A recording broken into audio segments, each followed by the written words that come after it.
Olá, meu nome é Sávio e esse é um trabalho solicitado pelo professor Alexandre Paes, da disciplina de Projeto e Análise de Algoritmos, do curso de Ciência da Computação da Universidade Federal de Alagoas, campus Arapiraca. O seguinte trabalho irá falar um pouco sobre algoritmos gulosos e sua solução de três problemas utilizando três algoritmos diferentes. O trabalho foi feito em conjunto com a Débora Barbosa, o Johnny Clayton e o Jorge Soares. Esse é o roteiro que utilizaremos nesta apresentação.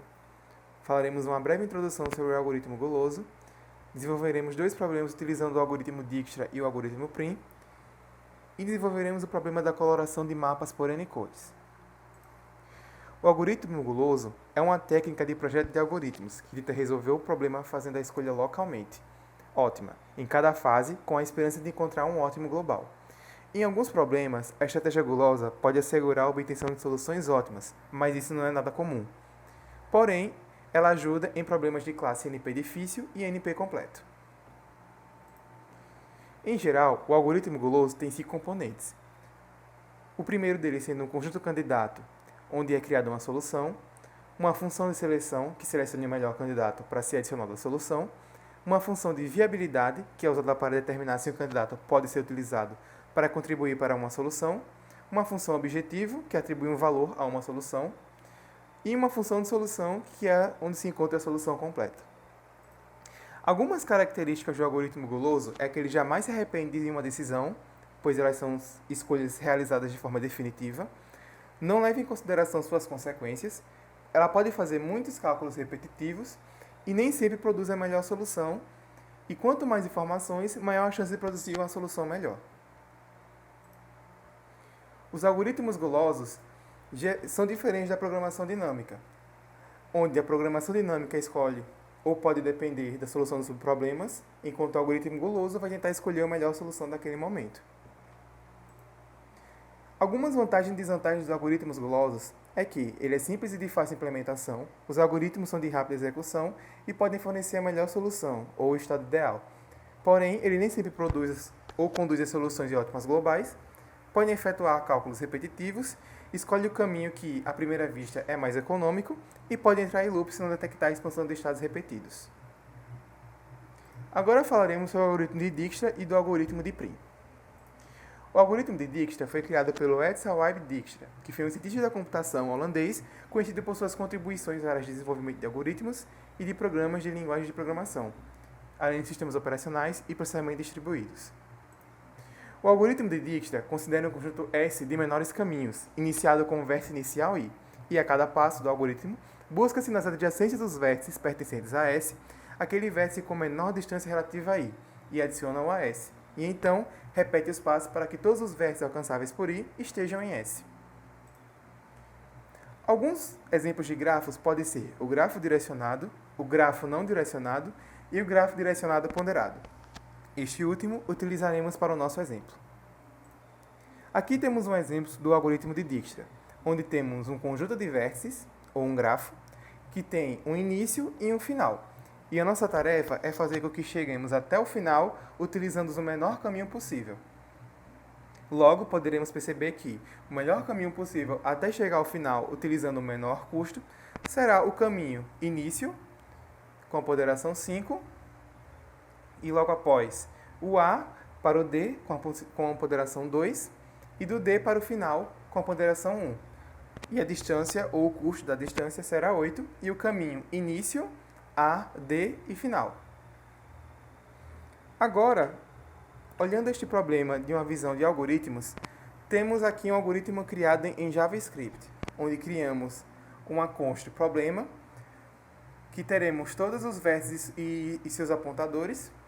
Teremos uma função para retornar o nó mais barato não processado, uma função para retornar o custo e o caminho até o final, uma função while, que contará o nó e ficará contando qual o menor custo dele, uma função melhor caminho, que vai mostrar qual o caminho melhor a ser seguido depois de analisar todos os nós, e após isso ele mostrará o resultado.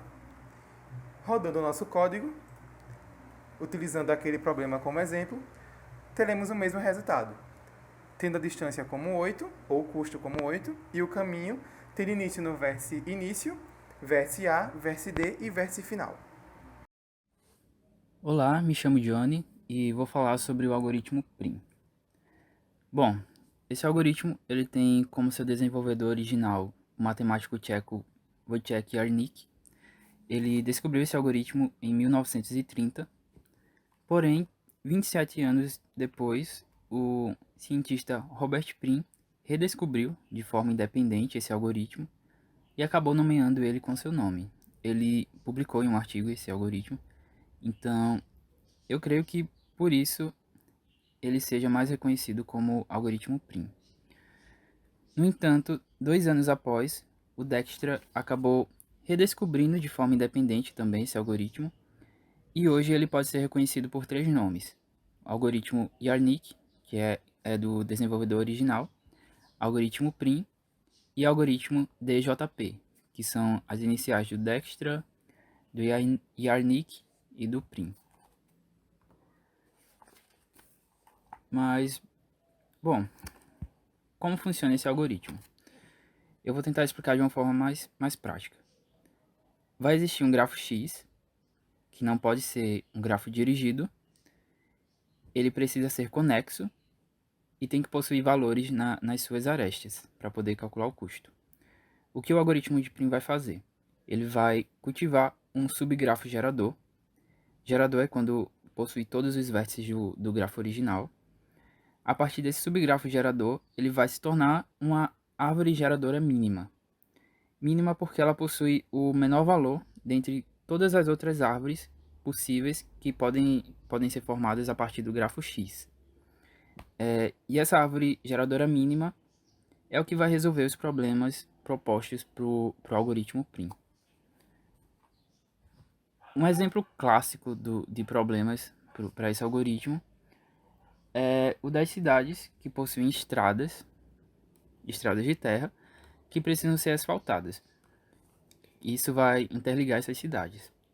O problema ele vai ser resolvido pelo algoritmo que vai retornar o melhor caminho entre essas cidades que dê para gastar a menor quantidade de asfalto possível. No caso, seria uma empresa querendo fazer essa ligação entre essas cidades.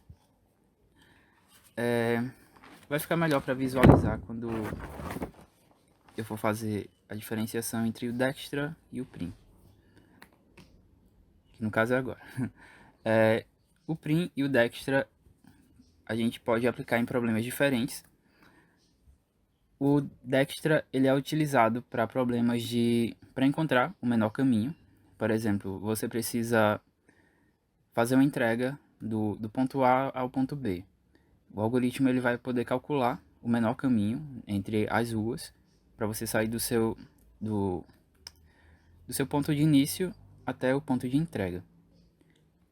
Já o algoritmo Prim, ele resolve problemas como eu já dei o exemplo das estradas, né? Outro exemplo clássico seria o das empresas de energia que querem fazer a distribuição de energia elétrica numa cidade, numa rua. E para isso elas precisam calcular o melhor jeito de colocar os fios sobre cada ponto, sobre cada uma das casas, que seriam as arestas.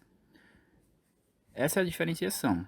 Dificilmente você vai ter que escolher utilizar um ou outro, porque existem problemas totalmente diferentes aí no domínio de cada um. Bom, esse é o código do Prim.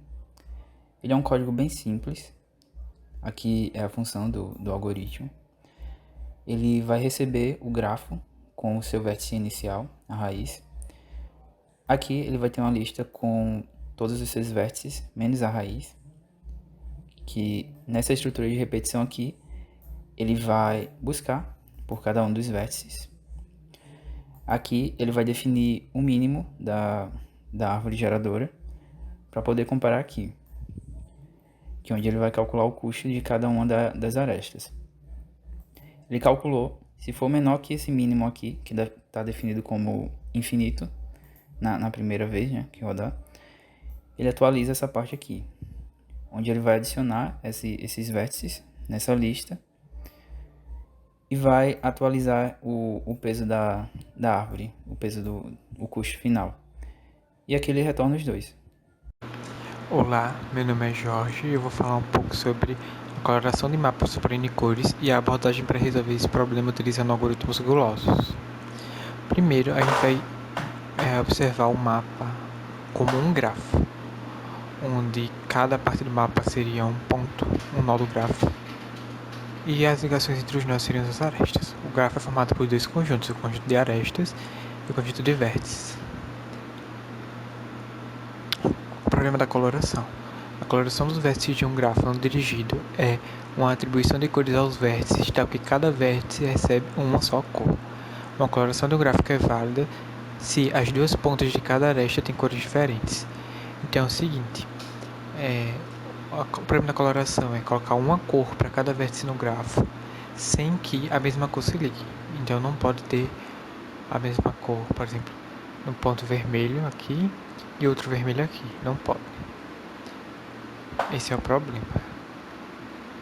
A expressão coloração com K não significa que todas as cores K serão usadas, e sim que o número de cores não passa de K.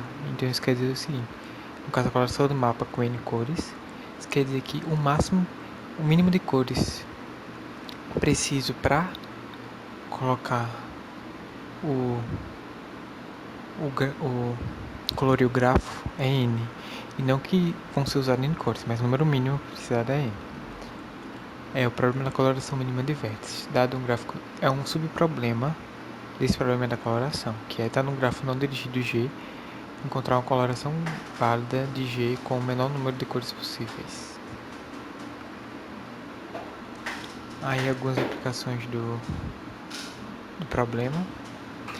No primeiro exemplo, a indústria química precisa armazenar os reagentes que tem em estoque, por razão de segurança.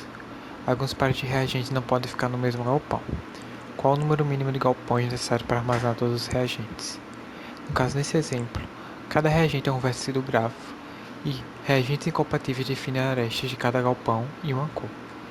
Então, utilizando a coloração dos grafos, dos mapas, no caso, né, que podem ser vistos como grafos, vai poder resolver um problema como esse e também um problema como esse do Sudoku. Que o Sudoku é um quebra-cabeça que consiste em preencher uma matriz 9x9 com os números 1, 2, 3 até o 9, de tal forma que cada linha seja uma permutação de 1 até 9, e cada coluna seja uma permutação de 1 até 9 também, e cada uma das 9 submatrizes 3x3 com bordas mais escuras será uma permutação de 1 por 9. Esse quebra-cabeça é uma instância do problema de coloração mínima. Os vértices do grafo são as 81 casas da matriz, e dois vértices vizinhos se estiverem nas mesmas linhas ou na mesma coluna ou na mesma submatriz 3x3 com borda escura. O desafio está em obter uma coloração válida com as cores 1, 2, 3 até 9. Então, por cada número seria uma cor. Ele faria a coloração do vértice colocando os números em vez das cores, porque as cores também podem ser vistas como uma numeração dentro de uma matriz, né? E nesse caso, seriam os números e não poderiam repetir os números, nem verticalmente, nem horizontalmente e nem dentro da matriz 3x3. Aí, para tornar o Sudoku mais interessante, a matriz é apresentada como uma coloração incompleta, números pretos na figura. Então esses números pretos são os que não estão completos ainda. E o desafio é completar essa coloração com os números vermelhos. Sou Débora Barbosa, irei falar sobre a heurística gulosa. A seguinte heurística gulosa, também é conhecida como algoritmo de coloração sequencial, que produz uma coloração válida para qualquer grafo. Ela se diz como heurística porque ela não resolve exatamente o subproblema apresentado no slide anterior, que é uma coloração mínima de cores possíveis para aquele grafo. Ela não resolve este problema porque não é a coloração mínima possível. Em cada interação se apresenta um vértice incolor V. Se alguma cor C não estiver sendo usada por nenhum dos vizinhos de V, então atribua cor a esse vértice. Caso contrário, some-se 1 ao contador e atribua a nova cor a V. No exemplo aqui neste slide, nós consideramos o grafo como um conjunto de arestas. As arestas são 0 tem relação com 3, 3 tem relação com 5, 5 tem relação com 1, o 1 tem relação com 6, o 6 tem relação com 4 e o 4 tem relação com 2, certo? Logo abaixo nós vemos o estado do vetor color no início de cada interação. Em geral, cada interação tem vários candidatos para o papel de C, ou seja, tem mais de uma cor disponível para o vértice V. O algoritmo escolhe qualquer uma das cores possíveis, sem medir as consequências que essa escolha terá em interações futuras. Nesse caso, os vértices 1, 2 e 3 não possuem interação entre si, então eles podem ficar com a cor 0, certo? Mas como o 4 tem interação com o 2, ele não pode mais interagir com o 0, receber a cor 0, recebe a cor 1. Como o 5 interage com o número com o vértice 1, ele também não pode ficar com a cor 0 que já está sendo usada. Então ele recebe a nova cor 1.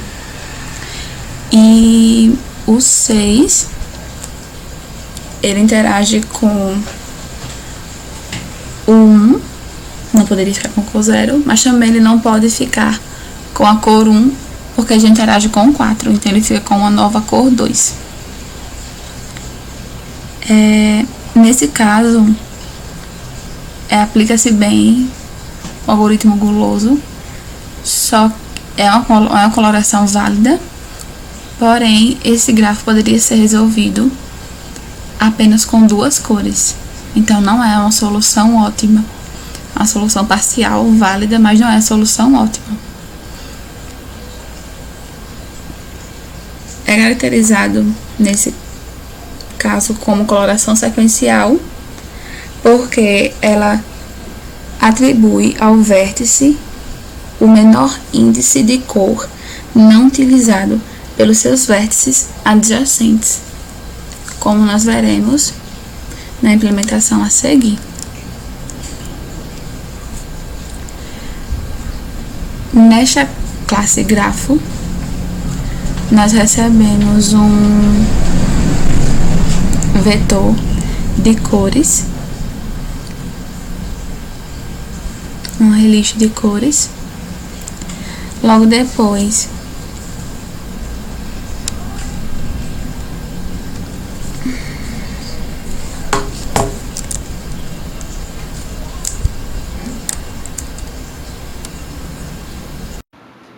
em relação ao algoritmo para a implementação do algoritmo guloso para o problema das N cores, utilizamos a classe vértice para definir o vértice do grafo, onde essa classe vértice ela vai ter 3 atributos. O primeiro atributo é um string valor do grafo do vértice, depois o inteiro para a cor e depois uma array list de adjacências. Então isso vai ser uma array list com os vértices que estão adjacentes a ele. Temos o construtor da classe vértice, e aí que ele pega o valor e coloca, e a cor e as adjacências vão ser definidos na classe grafo. E depois temos só os gets e os setters para cada um dos atributos. nessa classe grafo nós temos uma lista de cores, que só irá dizer o número de cores por cada número das cores. Nós temos um método color, que é receber um vértice auxiliar, declara qual é a cor que irá ser atribuída a esse vértice. Nesse caso é -1, porque quer dizer que não existe nenhuma cor possível com esse índice, com esse número. Depois, se o número da cor desse vértice for -1, isso quer dizer que ele ainda está nesse patamar aqui, ou seja, nenhuma cor foi atribuída a ele. ou seja, é um vértice incolor. Para esse vértice incolor, nós precisamos verificar na lista de cores quais cores. Vamos percorrer essa lista de cores para ver qual cor é possível. Depois disso, nós criamos essa variável verdadeira, pode ser cor, uma variável booleana, pode usar essa cor. Depois entramos em um for para percorrer a lista de adjacências desse vetor, certo? Se algum adjacente dele já tiver uma cor e for a mesma cor, for essa mesma cor usada, então ele não pode usar essa cor. Ou seja, um vetor adjacente, um vértice adjacente a esse vértice auxiliar já tem essa cor, então ele não pode usar essa cor. Aí eu paro o laço para esta cor. Depois eu volto para essa adjacência dele. Depois eu volto, vou mudar de cor, mudo o número e verifico novamente se alguns adjacentes a ele já tem essa cor. Dessa forma eu garanto que a cor que vai ser atribuída ao vértice auxiliar, nosso vértice principal, vai ser o índice mínimo de cor possível, certo? Baseado nas suas adjacências. Depois de todos os fors, eu entro, vejo se o pode usar cor é verdadeiro. Se sim, eu atribuo o número de cor encontrado para a variável C. Depois de tudo, eu altero o número da cor para a cor encontrada.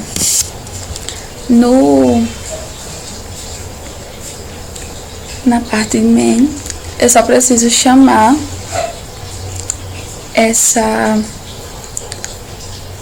esse vetor cor, certo, para o primeiro, basicamente, e depois eu vou passar em todos os vértices possíveis nessa lista de vértices. Vou percorrer todos os vértices e vou aplicar esse método color a todos os vértices que não tem uma cor ainda. Só executando para ver que tá certo. Ele executa aqui e dá pra gente perceber cor o vértice A, a cor de A é 0, a cor de B é 1, conforme as adjacências que a gente executou anteriormente. As referências e os códigos utilizados nesta apresentação estarão disponíveis na descrição do vídeo.